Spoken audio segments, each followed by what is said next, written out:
this video, I will show you the ways or proper ways when conducting an interview. So of course, first of all, you need to prepare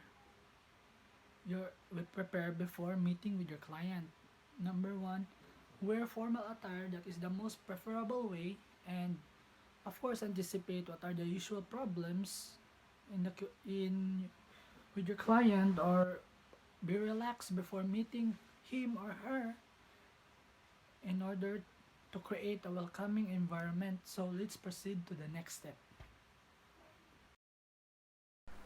When starting a conversation with your client, the interviewer should feel comfortable himself, as it can also affect the interview if the interviewer will feel nervous in front of her client. So we will start with a warm introductory to let him sense the warm feeling of your words. And the interviewer should also explain the instruments to the client. Hello, my name is Leah.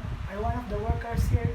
For anyone who wants to access in our center, and for anyone who wants support, so I will do a bit of an assessment and information gathering around you and what's going on, so we can see what kind of support we can do. And so before we start, I just like to say that everything that we say about us will remain confidential, and of course I will not share it with anyone without your permission, unless it has a risk or can harm others. So let's start our conversation about how are you today. So the next step is that the interviewer should be sensitive to certain signs that tell her when to start and to stop. And that is also the reason why you need to listen carefully to know the finer details and for future references. Sir, may lagi problema. Unta, matabangan nimo. This part is when the client is digging too deeply to your personal details, so you need to change the subject to avoid something that is unethical in our profession. Taga-asa di ay ka, sir?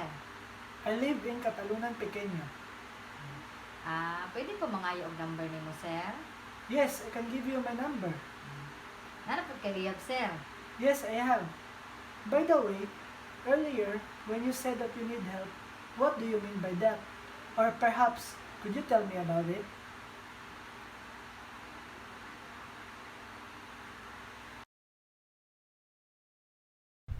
So this step can also be considered as the last step, and it happens when the purpose of the interview has been accomplished and where the worker should take the move to terminate the interview or adjourn the conference. Come to a conclusion that you are getting counseling to, and I'll put together a support letter to you to sort out your needs, and I might get some personal details, so, and I also give you my number, so you can just call me anytime.